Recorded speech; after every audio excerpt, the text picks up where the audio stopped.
Morning, everybody, and fantastic to see you all again. So today, in this week's video, something a little different. I'm joined by Mas and James, and we're going to try and answer all of your photography-related questions. So I'm going to go straight into them, and I am going to start with a really easy question. First of all, before I do that, hi James, hi Mas. Hi. Hello. Halfway through his cup of tea. It's morning. Hi. It is morning, and thanks for everyone for joining, by the way. So first of all, we're going to get into a really easy question to begin with. So this is one from Brendan. How do we go from average photographer to an incredible one? So I'll pass that over to one of you two. Is that? I assume you're being sarcastic when you say an easy question. Yeah, I am. Yeah. Should I start out with it? Yeah, go on then.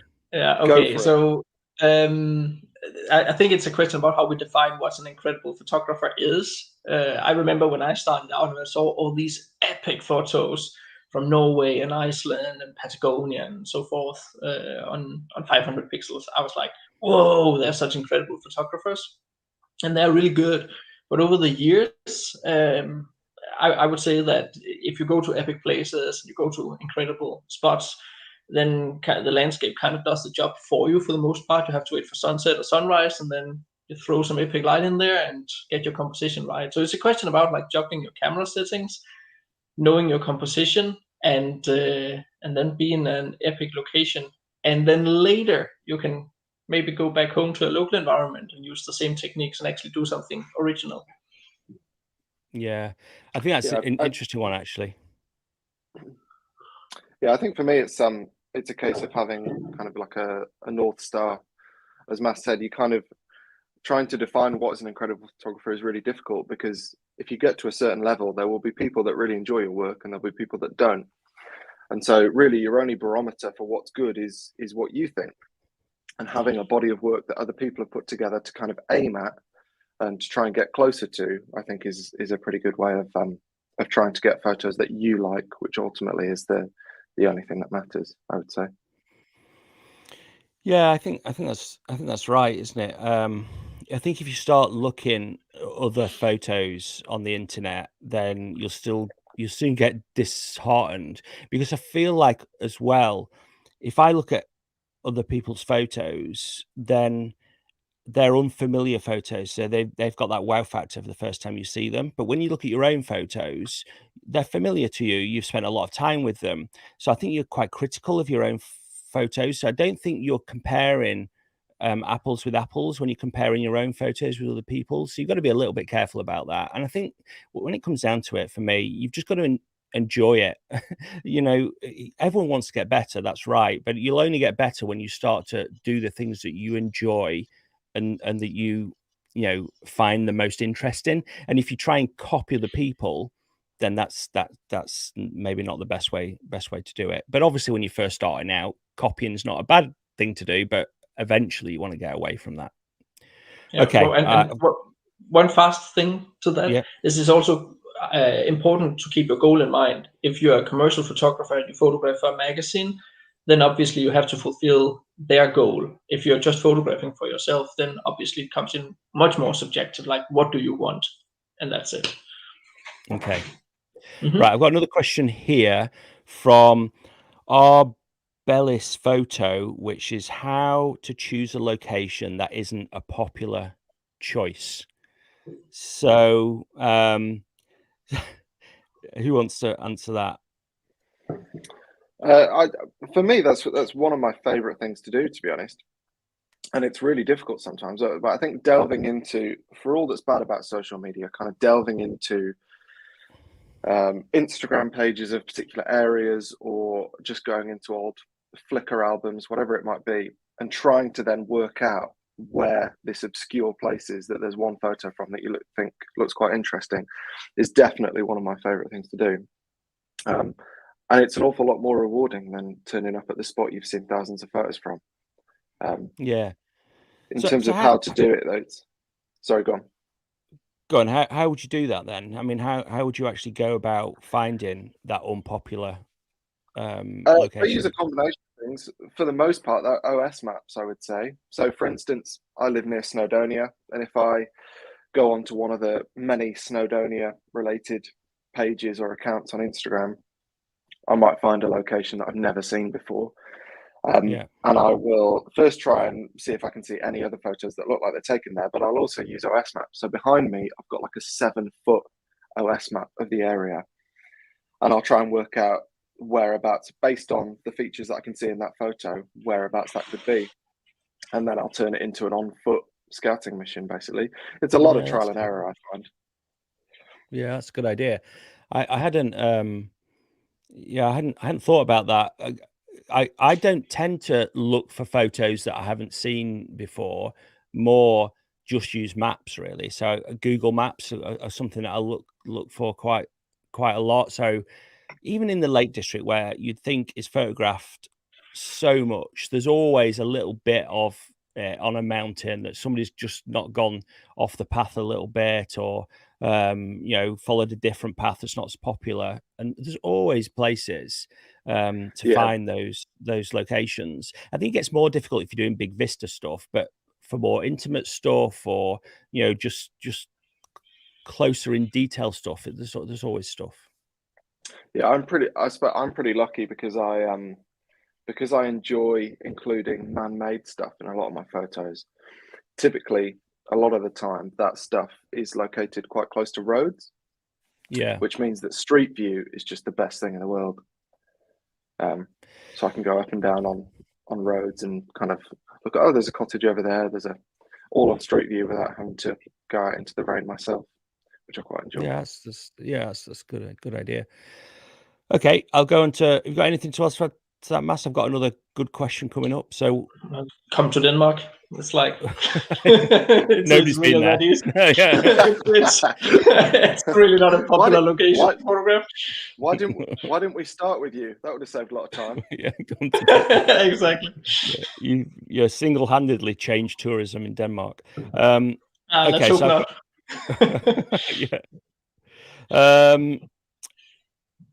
Okay, I've got one here. It's a little bit more about. Oh, I need to hide that other one.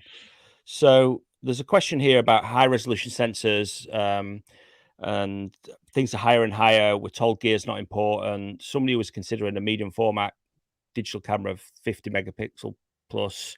Jeff, and what is your view on that?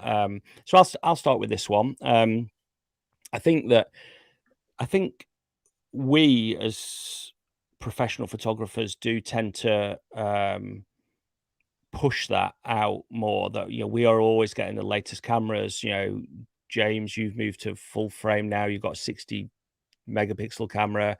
You know, a lot of people shoot with the Fuji 100 megapixel camera, and I think it comes down to for me the disconnect, you've got to disconnect gear and composition and photography and art.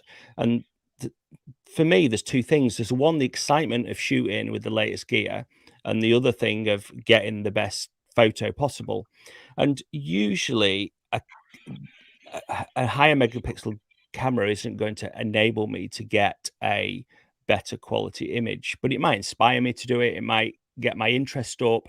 I love gear and I love doing that, but that doesn't necessarily mean that that's what I need to get the best photo. In fact, one of my favorite ever photos was taken on a 12 megapixel camera, and I often print that out and sell that photo. But yeah, the two things are disconnected, I think, and that's so you just don't need it. The only connect, I think, is not with megapixels, but with dynamic range, because I think dynamic range is helpful in more modern cameras, more so than higher megapixel camera. So I'd rather go for a higher dynamic range than go from 40 megapixels to 60 megapixels or 70 megapixels. I don't know what you guys think about that. I completely agree with that. Yeah, it's for me also dynamic range. The less I have to combine photos from brackets in post-processing, the better. And the high dynamic range is what takes care of that. Another thing is that I've been using my Sony a7R III since 2018, and I don't really have any intention of upgrading that. When it comes to those medium format cameras, I would hate carrying them up onto the top of a mountain. It's also the same reason why I keep using a small tripod. It works great, and yeah, it's not as hard as carrying around. I have seen many of the other YouTubers who have started using medium format cameras, and well, I'm just happy it's not my bag. Yeah, I'm definitely happy it's not my bag, as you can see lying here doing yeah. I think Yeah, for megapixels me, is. Sorry, go on, Nigel. Go on, you go on, James. I was just going to say, megapixels is it's an easy headline, isn't it? It's an easy way to sell cameras. And don't get me wrong, I haven't quite enjoyed having 60 megapixels purely just to zoom in Lightroom and have a look at how much detail there is. But does that practically improve the photo? Does it improve the output? The vast majority of the time, I'd say no. It has literally no bearing on it. And yeah, I think I agree. Dynamic range is probably an awful lot more useful for most cases.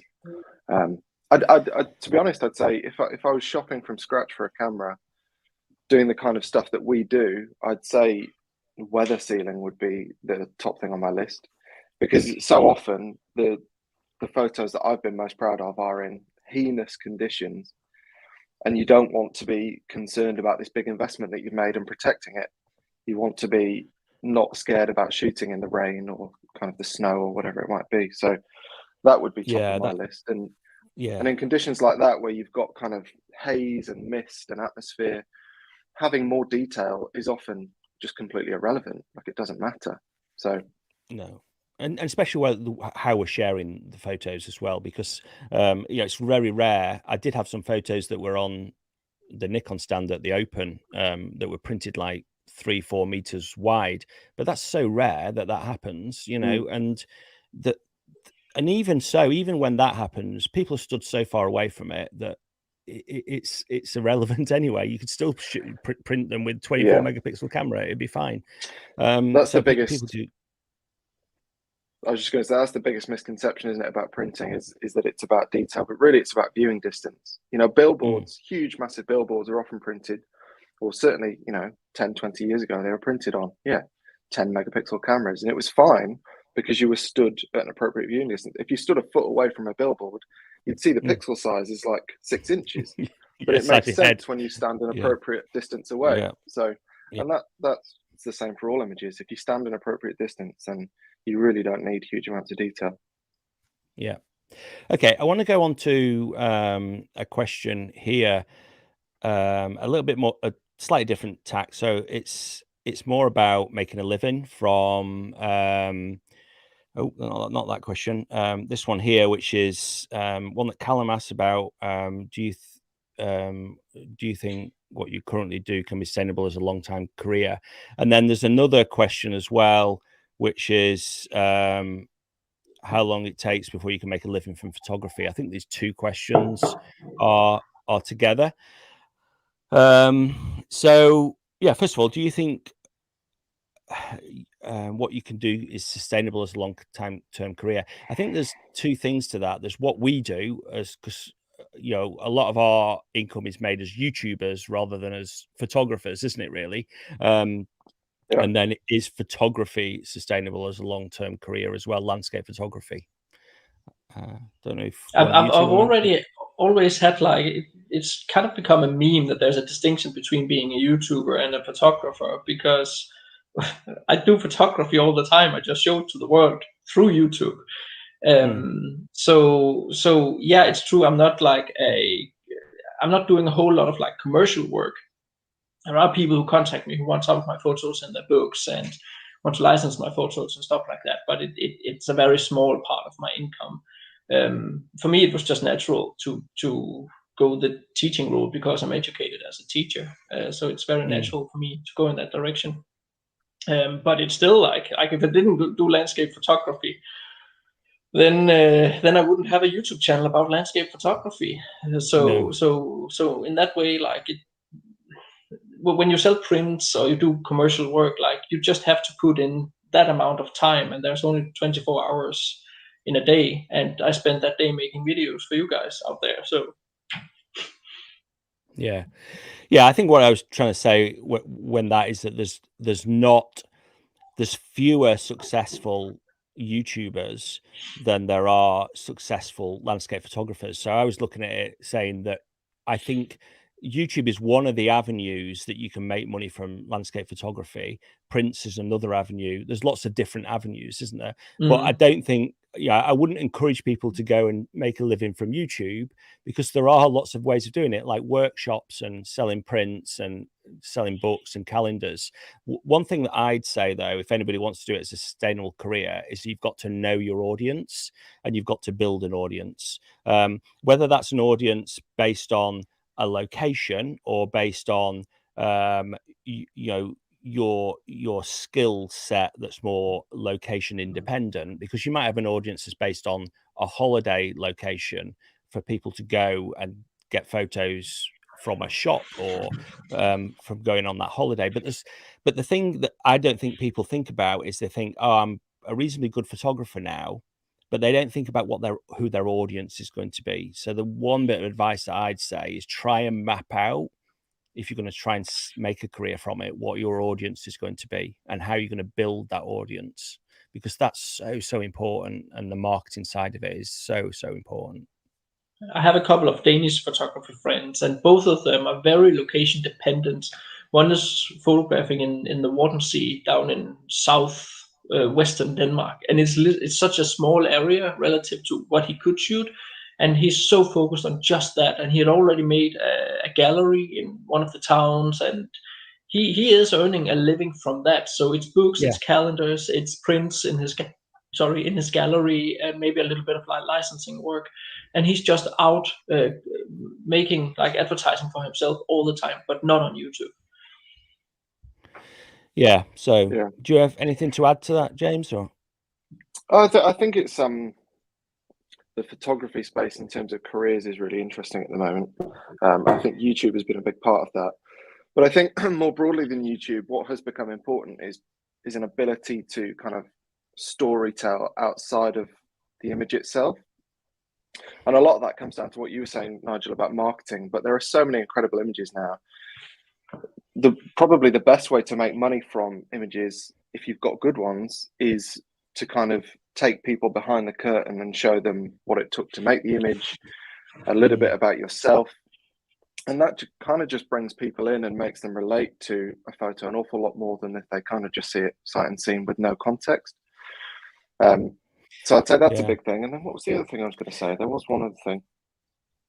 Sorry, go on if you've got something to say. On that point, I think the telling the story, not so much about telling the story around the image, but building up a story around images, I think is really important. One of the things that I don't do very, very well is that I'm a jack of all trades. So I've just proved that by releasing 3 books on woodlands, vistas, and seascapes. But there's people like, for instance, Rachel Talabart, who's a seascape photographer, who produces brilliant sets of images. You know, she's just done some very close-up images of seascapes. She's done wave images of seascapes, because then that's a story for somebody else to tell then, because somebody's not going to tell a story about one image, but somebody might tell a story about a set of 20 images of waves, for instance, because then it becomes, you know, something that newspapers could pick up on. It becomes just more than just that one image. A collection of 20 images is probably 100 times the story of those 20 images, if you see what I mean. So I think that I think is really important as well. It's something that I don't do, but you know, other people, you know, like when you did your composite stuff, James, you know, I think that was a good example of that, because it was, you know, a group of images that sort of sat together quite nicely. Yeah, well, that's I have remembered my point now. That's the other thing about photography that's quite exciting at the moment. I mean, lots of people are concerned about photography as a career because it's become very competitive, because cameras have become more accessible, and that's true. I think there are more good photographers than there used to be, but it's also true that cameras are an awful lot more versatile than they used to be. So I know lots of people, for example, who will make videos at weddings at the weekend, and that will form a decent part of their living, but then they'll do their landscape photography in the week. It used to be the case that you'd spend all this money on gear for photography, but then there was no other way to make money from that gear. So you'd have to then go and get an ordinary job, and that gear would just be sat gathering dust until your spare time where you could go and make photos. So cameras are much easier to make money from now, given that they can all shoot 4K. They're all great at video. They can do a multitude of things. And so I think as hard as it is to make money from kind of one area of photography, potentially, certainly in the beginning, it's now kind of easier, generally speaking, I think, to make money from your cameras in some way. Good. Okay. Thanks for that. Okay, I'll go into the next question. So this is a question from Roll Pix. What's the skill you admire from each other and that you do not have? so I'll start. I'll start with this whilst you two, because I knew about this question before. Hi, Raoul. I know Raoul. Okay, so I've got a skill of masses, which was just as, to be honest, I think one of the skills that I want to improve over the next sort of 12 months is my editing skills. I think mass is editing skills in terms of Photoshop. I really admire. I think that's just really good. It's something that I can definitely improve. I tend to edit all my photos in Lightroom, and I feel like people probably think that I've got a very painterly look to my photos, but I still think I can elevate that. So, and then from James, I feel like that just that ability to go out and look at lots of different things. Whenever I photograph with you, James, you know, I get stuck on one image. And I feel like sometimes I miss things, and then we come back from a shoot and I go, I can't believe I didn't even see half the things you saw, mainly because you're hand holding, you know, looking around, taking lots of shots. And although I don't think I want to change to be able to just, you know, that's not my photography style, I still feel that I miss out on things by not doing that. So they're the two things for me that I feel like I can improve from you guys. It's a double-edged sword, isn't it? Because I often think when I've shot with you, Nigel, and it's the same for both of you guys, that when I see sort of, I suppose, what would be defined as kind of a more traditional landscape photographer like you guys, it's interesting to see, you know, what I miss by kind of rushing around, hand holding, trying to take every photo under the sun. Because in terms of detail, you know, you guys might spend a decent amount of time snapping one shot, and I might get that as well, but mine won't be anything like as considered as what you guys have taken. And that's just as a measure of me being kind of not as patient as you, but also maybe not trusting myself in terms of worrying that there's something kind of just around the corner, that the grass is greener. And I think that's a big skill as a photographer, to kind of stick your tripod down and say, right, this is it. I'm going to stay here for better or worse, and this is my shot. And that's something that I've never really mastered. I think there's different levels of that, isn't there? There's like the people like Ben Horn that's got a medium format camera that goes out, he knows he's got like one shot on the whole day. And then there's, you know, probably at the other end of the scale, you, James, that, you know, you are going to take quite a few different compositions. But yeah, I think it's something that we can learn from each other, maybe. Mas, you put your hand up for one. Yeah. So what I admire from you, Nigel, is the top thing is probably your ability to go out into completely unknown locations and find really, really great compositions. That is like really good, and something that I can also even improve on still. I think that's really nice. And for you, James, it's definitely your humor. I love it. It's your videos are so bloody funny. I wish I could do more of that, but that is where I have to translate everything I do before I fire it off. In regard to your photography, it's funny because now we haven't had the chance to shoot together, James, sadly, but it nearly did in Antarctica. Yeah, nearly did. It sounds like I'm probably place in between you two guys in regard to running around, because I'm pretty sure from what I've seen, Nigel, when we're out and about shooting, that I'm probably also running a bit more around than you are. But I'm looking Yeah, forward to shooting with both of you at some point and see see how it is. And yeah, definitely. also like obviously James, like your ability to also go out and find compositions I've never seen before. That's it's basically it. Like these days, I'm just looking forward to seeing some new photos that is not the same waterfall in Iceland all the time.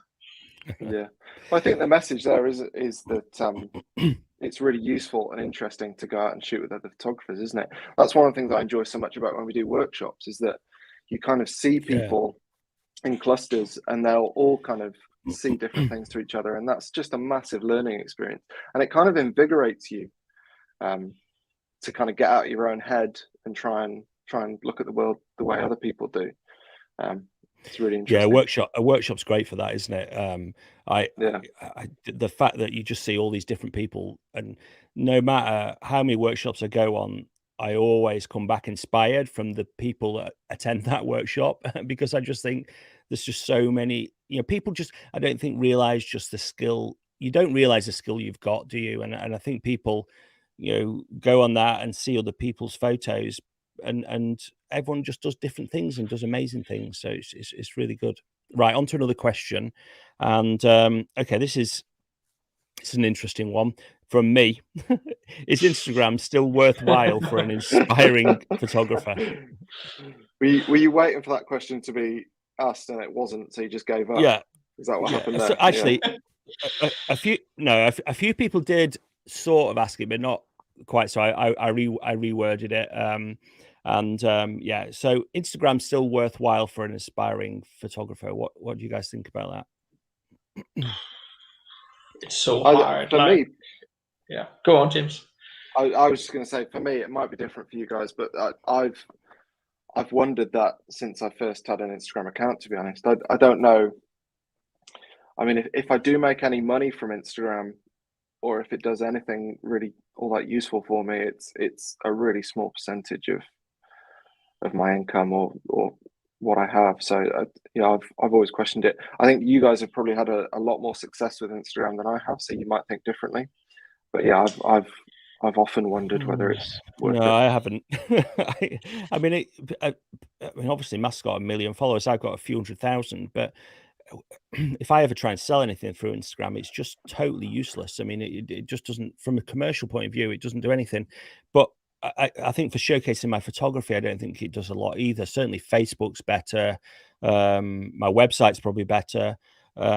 However, I do like the stories on it. So I do think it's a good way of telling people what's going on in my day, sort of thing. But that probably only gets to a subset of people that are on Instagram. And then I find that, quite often, I think I've told a story and people will have seen it, but then they go, "Oh, I've never been on Instagram," or, there's a big proportion of people that just don't look at it. Yeah, it's I'm one of the few landscape photographers who have actually got more than 1 million followers, not bought followers on Instagram.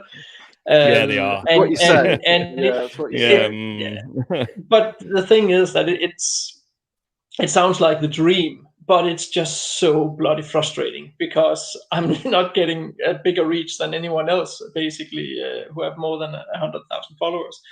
You're just getting absolutely crushed these days. Like, if I'm lucky if I get more than 5,000 likes. I know that parts of the world doesn't have likes anymore or something like that, but and it's not like I measure it in likes, but you can measure it in reach. And obviously, when you put your photos on Instagram, you want to have that reach. You want to have eyeballs on your photos, and when you use it as a business tool, you want to have people seeing your products.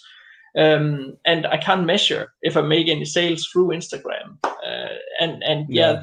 Now they are gone all TikTok mode. So it's deeply frustrating that you spent 6 years on trying to understand this stuff. They changed the algorithm, and everything you've learned is just turned upside down. I have to completely rethink how you use that tool. Sure. Yeah. I think one thing I find interesting that I'd say about Instagram, and this speaks to what we were talking about before about kind of having a story and letting people kind of see a bit about you as a photographer, is that often when you have people with really big accounts on Instagram, but solely on Instagram, and amazing reach too. When they'll kind of promote things like workshops, it might take a few months for them to sell a workshop out.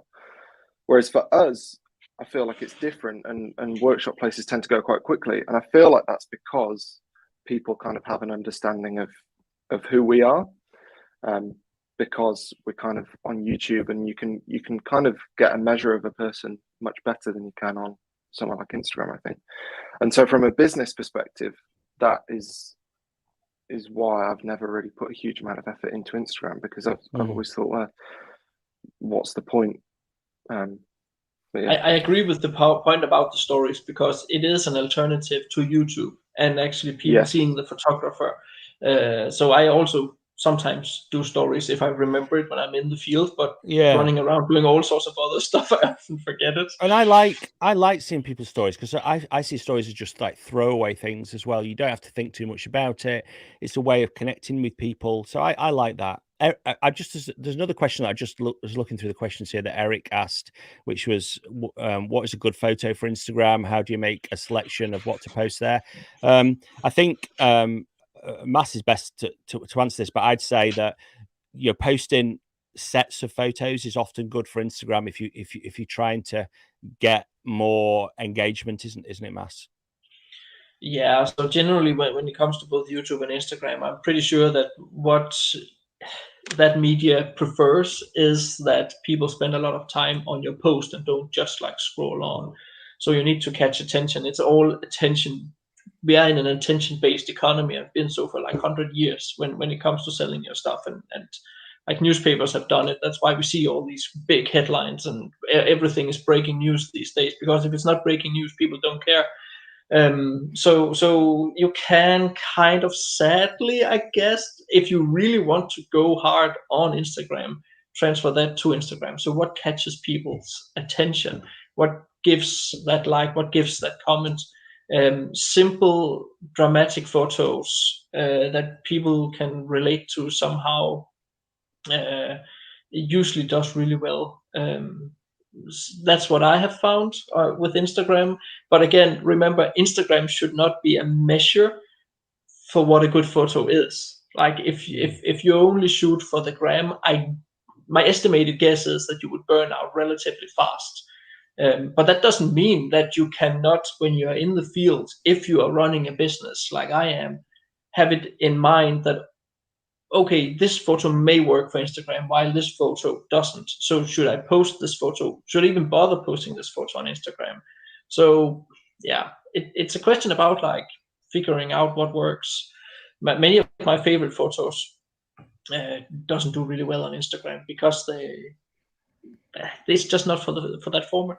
Yeah, they're not got that wow factor, have they, as well? So I find the ones that just got punch do well. Yeah. Okay, that's enough about Instagram. So, okay, another question here is from Simon. How much of your creative thinking do you put into editing of your photos? I think editing for me is something that I always want to improve. I think it's a really, really big part of photography. I started my photography journey doing prints in the darkroom, and that was editing through my enlarger and printing. But I always remember reading the Ansel Adams books and just how important that was. I sort of know the answer to this, but why do you guys think that editing is so important? Because there's some purists out there. I don't really agree with it, but some people say you shouldn't edit it very much. So why do you think editing is so important? I think it first of all, it's a misunderstanding about what the format is. Like, people have been editing photos ever since the birth of photography. You're catching light on some kind of medium, and that medium has to be edited or manipulated, or you have to do something about it to get to the end photo. And digital cameras, if you shoot the most basic photo you can, which is just a flat raw photo, it was never supposed from the manufacturers to be the final photo. So you have to edit it, no matter if you're going for something that is one-to-one with what you saw with your eyes, or if you want to go a bit more in a creative way. So when that part is out of the way, personally, when it comes to how much of my creativity thinking I put into my photos, It's something I've developed over years, and I just reached a point when there's nothing more I want to change about the photo, then I think I'm done. So sometimes that's a whole lot, especially around seascapes. I do a whole lot of blending photos, so I get optimal waves with the optimal light. But when I'm out in the forest on a foggy morning, I usually do a little bit of dehazing. So I still see the trees, but have that fog in the background. So it depends a little bit on the scene and how much I edit the photo. Yeah. Anything to add to that, James? Or Yeah, I was just going to say, it's one of those things where there's no right and wrong answer. You know, on the one end of the spectrum, some people think that photography equals documentation, and that you have no creative license outside of that.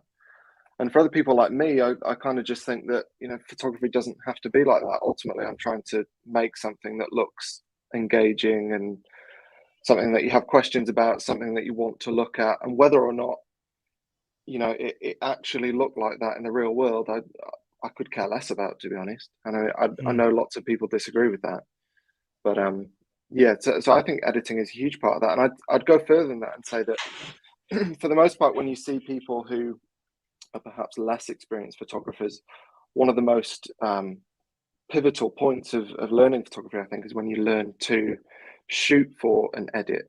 So when your exposure is determined by what you want to do with a photo in an edit, for example, that's like a really important point of kind of learning photography. So yeah, I think editing is a huge part of the game, and it's probably my favorite part as well. So yeah, I think that's me too. I think it's great, isn't it? And I think, you know, when you've got a photo and you think, Actually, I can do something really clever with this in the edit." And like you say, it's a bit of a learning process, isn't it? That, because as you get better at editing, then you get better at photography, I think, because you start to photograph knowing what you can do, or also you photograph knowing what you need for that edit. So, you know, whether you need to bracket an exposure or focus stack or anything like that, which when you're a beginner, I think it becomes quite difficult because people just see these names and don't understand why they can do it. And it's a bit chicken and egg, isn't it?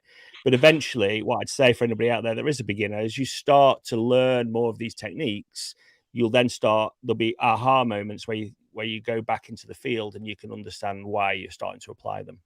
Yeah, one thing I have found that is super important for me, because I've now been doing landscape photography for some years, is that I find out how much editing I can apply to a photo for it to have longevity for me. Like if I look back on some of my photos from my first tour to Iceland, I was like, I was probably a little bit heavy-handed with the editing, while some of the other photos where I've been less heavy-handed, or they are more realistic, somehow they have somehow a longevity for me, where I go back to those photos, I still enjoy them, whereas the other ones become a little bit too artificial. So it's so subjective, and over time you kind of learn where your own limit is for how much you want to put into it. Yeah. Okay. Good. Okay, on to something a little bit easier than creativity, I suppose, which is just about gear. So Azor here asked the question, and thanks for the donation, Azor. I have 5 lenses, 16 to 40 millimeters. Now I keep just 2 primes. And he's asked, do you always bring all your lenses or decide in advance which ones to bring? So for me, obviously, with my back, I'm always careful about what I carry. I try to cover, usually, I do think about the location I'm going to, but I try to cover the sort of 16 to 200 millimeter range. And depending on how far I'm hiking will depend on what lenses I take. So I might take 3 lenses to cover that range, or sometimes I might just take 2 lenses to cover that range. And obviously I've got one lens that is like a 24 to 200 that I might take with a 16 to 24 if I'm hiking a long way. So I reduce the quality, but it means that I can not worry about hiking. So, but for some people, they might be able to carry more stuff and take it all. But I'd always question not taking a certain lens, because you know, I've always been in a location where I've forgotten to take my long lens and thought I wish I had a long lens. So yeah, just be careful about that. I don't know what you guys think about that. Yeah, I'd agree with that. I'd say if I go for a family walk in woodlands that I can visit every day if I wanted to, I'd just take my 24-70. And if I find myself in Antarctica or somewhere, then I'd take the kitchen sink, because I know that there's a chance I won't be in that position anytime soon again. So yeah, it's a balance, I suppose. And as Nigel said, if you're going to be spending an entire day walking up a mountain with everything on your back, then you need to kind of plan accordingly, I suppose. Yeah, same here. Like if I go out on a dedicated photography tour or whatever, I usually bring most of my gear. I try to limit it to 3 lenses. Right now I have my 16-35 and my 28-200, and those two is a very, very strong combination. I can get away with most photos with only those 2 lenses. But I usually bring the 100-400 and have it in the car for the most part anyway. Okay, I've got a question here, which is which of your photos is the favorite of all time? So we thought about this question in advance so I can show the photos. So I'll start and then I'll show you my photo. So my favorite is this one here. So this is a photo I actually took with Mass, and me and Mass were in Iceland. First time I went on a trip with Mass, actually, and there was just this epic light. First time I went to this place, Vestrahorn, and it's funny because I've been back to here so many times and I've never really taken a photo as good as this.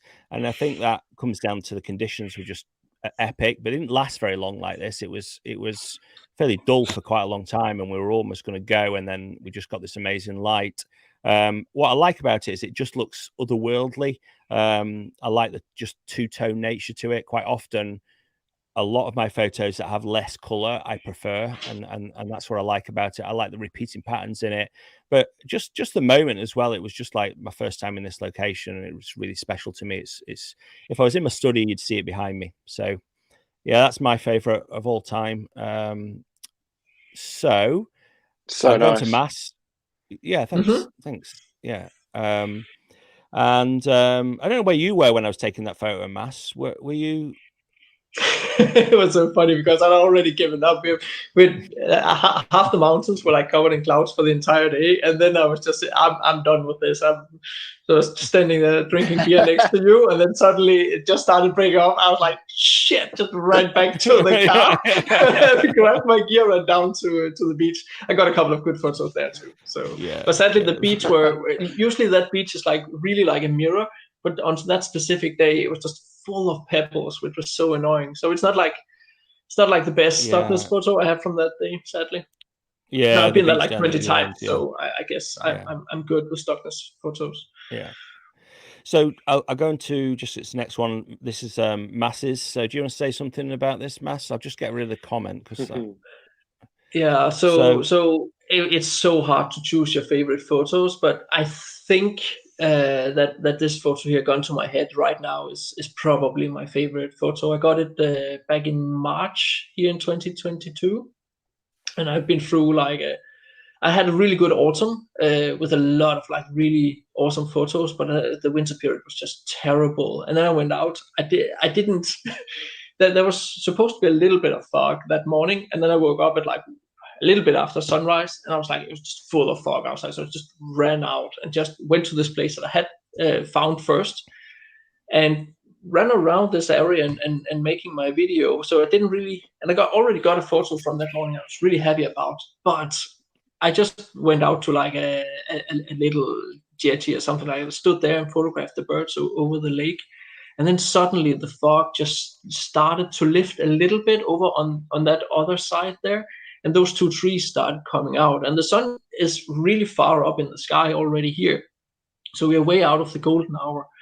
And how the sun just threw its light down through those trees it was really, really beautiful. And the first time I've ever experienced that in Denmark.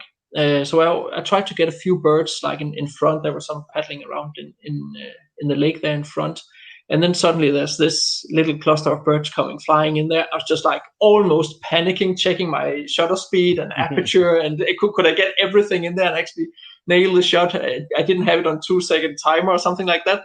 So usually you would want to have like continuous shooting on, but I didn't in this case here. So I just had a single shot. So I just like prayed for it, and boom, got the shot there. And yeah, with a little bit of editing, I managed to pull out some of those trees there. And I just love the combination of the atmosphere, the fact that it's not in the golden hour, that it's way more silvery. I usually love colors. I haven't turned this black and white, but there's almost no colors in it. And then just the simplicity and the phenomenon that we're seeing, and the birds flying. It's for me it was just one of my proudest moments as a landscape photographer, for sure. Completely one I didn't see coming. I didn't foresee it and didn't plan it anything. It was love the shot, and timing just impeccable. Often in landscape photography, we don't think time is important, but you get birds in, or light, or light hitting the land or whatever. It's so important. Right, James, onto yours. Sorry that it doesn't show quite. You get me and Mass behind it. It's probably for the best that it comes out small, because despite being my favorite image, this is technically it's not a good photo. It's not tack sharp. It's the wrong aperture. The ISO is too high.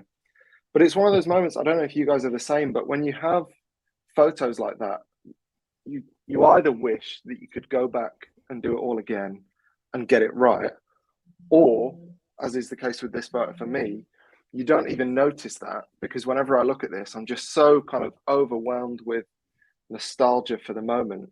That I couldn't care less that it's not technically perfect. Like when I look at this, I'm just taken back to a horrific Arctic storm, 80-mile-an-hour winds, just incredible golden hour light. And so I don't even notice really that it's not a particularly good technical image. And I suppose it's like, if you smell something that takes you back to like primary school instantly, it's that kind of powerful nostalgia that I have for some of my photos. And those are the ones that are my favorites, regardless of whether I think they're the prettiest or whether they get the most likes or whatever it might be. It's the ones that just take me back to a moment immediately. They're the ones I love the most. And this is definitely one of those. I think that's it. I can see how the atmosphere just comes across in this image so well, but I think that's the same with all three images, isn't it? That we've all talked about capturing a moment, and I think quite often people get away. Comes back to when we was talking at the beginning, away from the true joy of photography, which is just doing something for yourself and just having it as capturing a moment in time, really. And you can just look at that photo and go back to that moment in time. And people get away from that, I think, sometimes, and think, how can I get the best photo? It's not necessarily about the best photo. It's about something that's going to, for me, the best photo is one that does translate back in time for you. So good. Well, that was good. Go on, sorry. I was just going to say that's quite a profound lesson in photography as well, I think. So many times you might speak to someone who's fairly new to photography, and they'll talk to you about why they like an image, and it's because this is it's perfectly sharp, and it's I've not blown the highlights, look how much detail I've got in the shadows. But the reality is, you look at the image as a whole and it's kind of meh. And often I think it's so much other stuff that's more than the technical aspects of a photo that make it a good photo. And you can look at a whole history. It's so important that a human can relate to it. Like and you look at the world's most famous photography books from 30, 40, 50, 60 years ago. They're full of images that are not technically perfect. Yeah. Somebody said the guy on the headphones really took this stream seriously. Apart from I'm lying on my back, just couldn't be bothered getting out of bed. But I've got my mic and my headphones with me. Easy like Sunday morning. Thanks, Robert. Okay, so I'll just ask a couple of more questions, if that's okay with you guys. So right, so woodland photography, how do you handle the green? This is sort of relevant at the moment.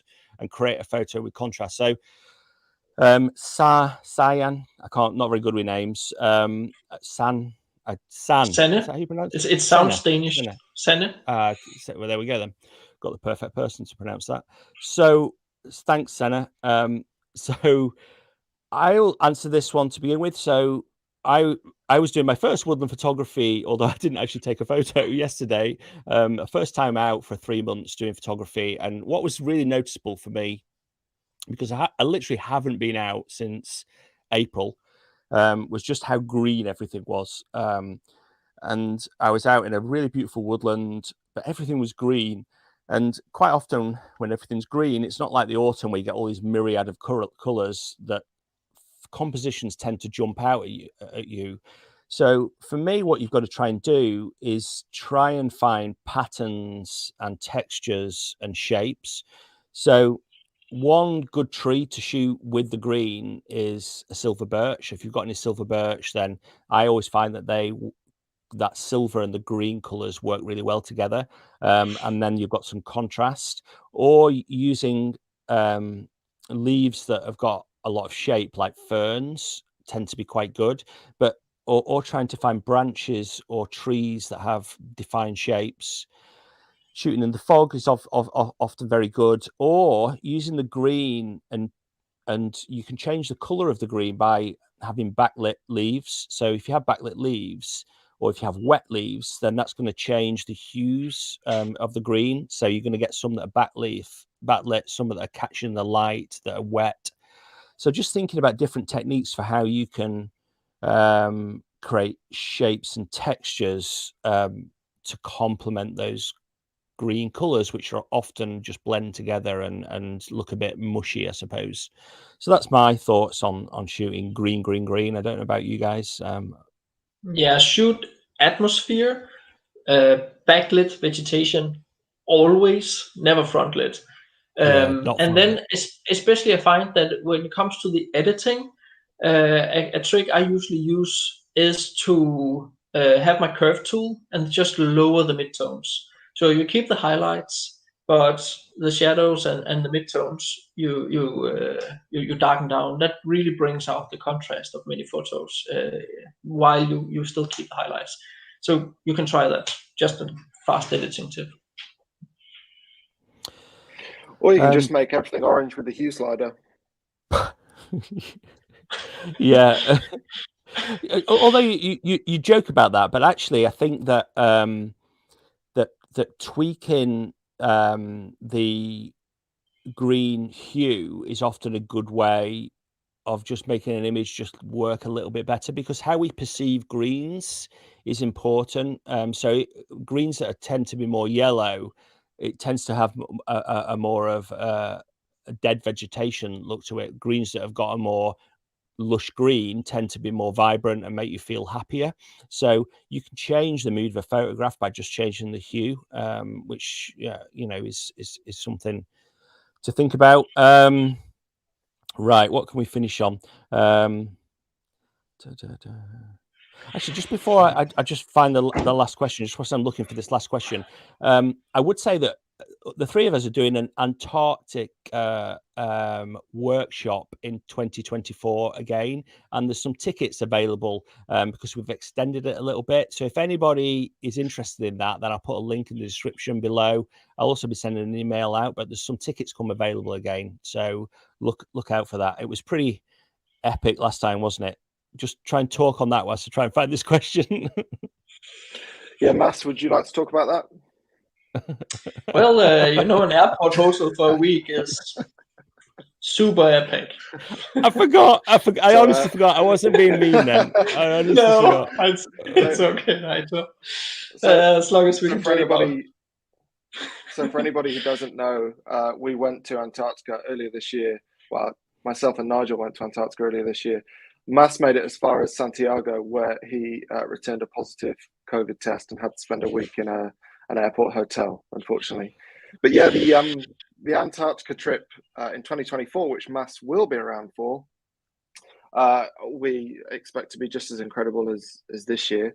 It's I mean, the days are just phenomenal. You kind of wake up as you might expect in your cabin, and open your curtains and you're just confronted with icebergs and ginormous glaciers and goodness knows what else. And the day kind of revolves around these trips out on Zodiacs to various points around the Antarctic Peninsula.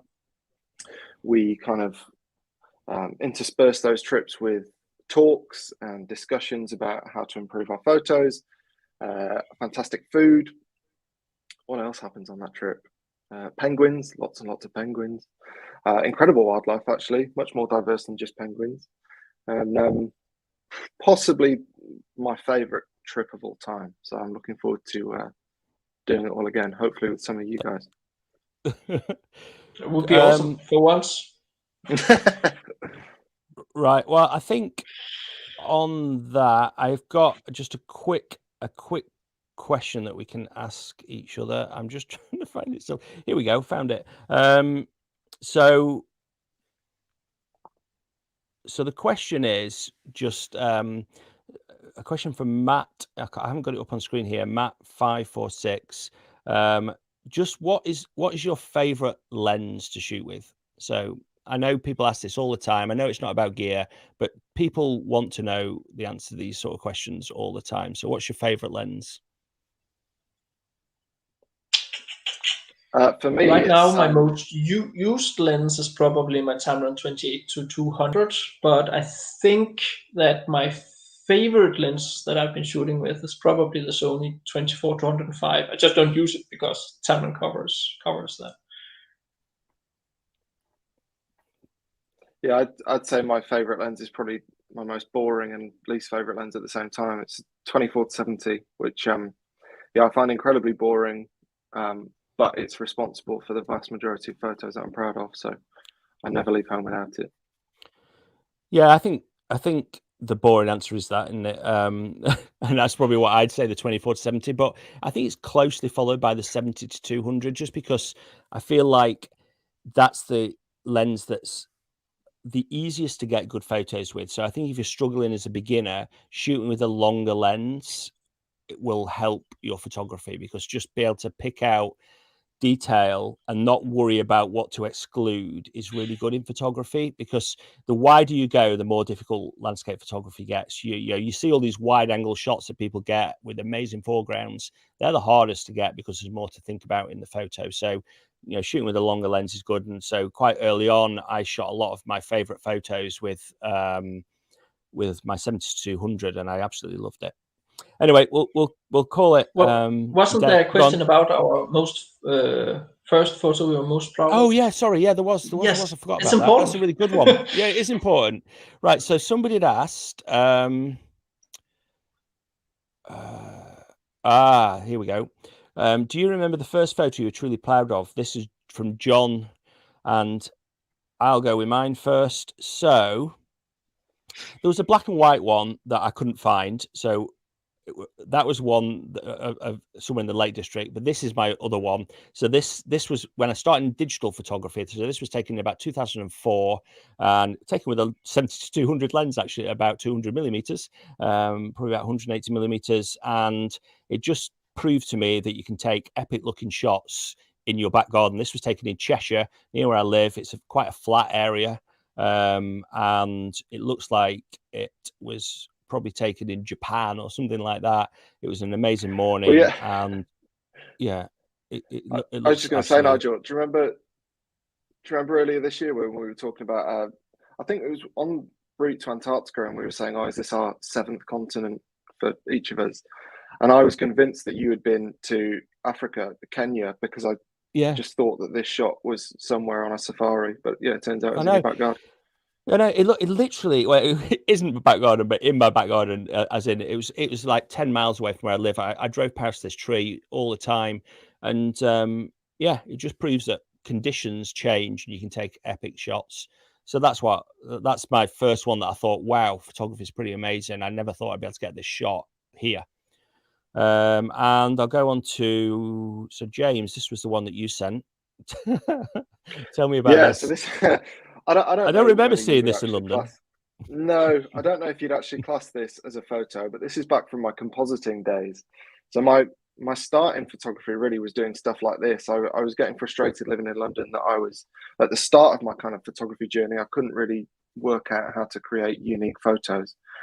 So I did some Photoshop lessons, and I thought, oh, this is the route I'll go. So I called this Tired of London. I quite like that play on words. And this is basically the first composite that I did that I thought looked relatively realistic and like it kind of could have happened. So I was quite pleased with this one.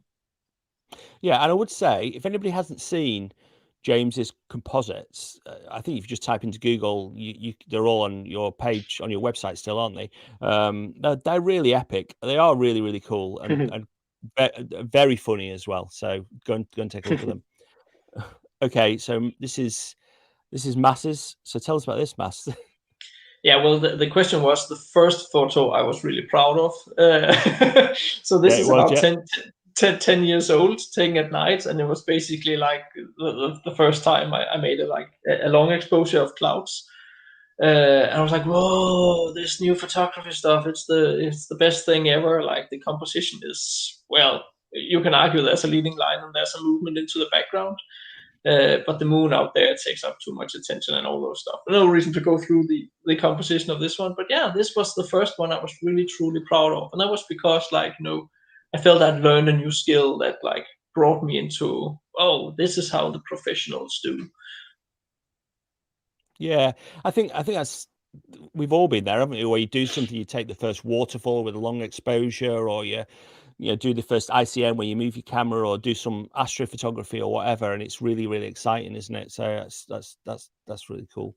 Good. Well, thanks, guys. Thanks for joining. I hope everyone's found that really useful. And yeah, maybe we'll do it again sometime. Sounds good. Great. See you later. Bye-bye.